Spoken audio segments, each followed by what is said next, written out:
You are the face of a powerful Larp. So that's my opinion. Hey, you know what would be cool? A gym where you get to dress up and run around to get fit and pretend to be a wizard, and then you... Stop. That's a LARP. You're just describing a LARP. So get ready, because I'm going to show you how to LARP healthily.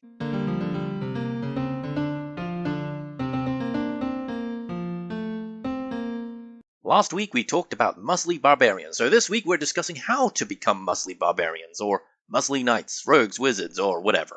Now, I know there are many ways to LARP that don't involve you being physically active, or at least active enough to have sore muscles by the end of the game, but for those of you who run around swinging foam swords for hours on end while wearing metal armor in the blazing heat, this episode is for you. The first thing you should remember is to stretch. Getting a cramp sucks, and stretching can help with that. Don't forget to hydrate either, but don't go too crazy. Some side effects of having too much water include throwing up if you run too much, having to pee while wearing a full set of metal armor, and, well, those are the main ones, I guess. Now, most LARPs are a weekly thing with sessions lasting hours. While this can help keep you active, this won't necessarily make you fit. Exercise is good, but it needs to be done at least several times a week, not just once per week. So if you're relying on LARP specifically to build muscle or increase your endurance, you're going to be in it for a long time. Now that said, if you're doing nothing else physical for the rest of the week, this is still a good way to get out and move around. So don't take what I say as condemnation of LARP as a form of exercise, but rather that it's a good, healthy addition to an active lifestyle. If your LARP literally has daily or nightly sessions where you run around, then that's a whole different story, making it at least a great way to work on your cardio.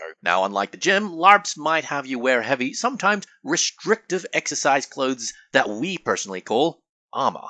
The average suit of armor can weigh anywhere between 20 to 60 kilos, or for all you non-metric peasants, roughly 44 to 120 pounds. Despite all this weight, it's not as heavy as you might think it is. If you have one shopping bag filled to the brim, that might be a tough haul. But if you have two shopping bags with half the groceries between them, then that's going to be a much easier trip to the car. So think of wearing armor like having a bunch of shopping bags strapped all over your body. It's not an issue of lifting at this point, but of lasting. Your endurance does take a bit of a hit, but if you minimize your movements and rest when you need to, you'll get through the LARP without much collapsing. Physical activity can be difficult, but if you stick with it, you'll find it getting easier and easier every time. And hey, if you really want to metagame and be super optimized, just work out outside of LARP. Go run to increase your speed, lift weight so your arms don't get so tired when you swing your sword, eat healthy food, and hydrate often to increase your overall health to outlast your enemies. Then invite your LARP group over to the gym to get 3 months of membership, work out together to keep each other motivated, continue to eat right, rest well, get buff, and don't skip leg day and dominate the battlefield.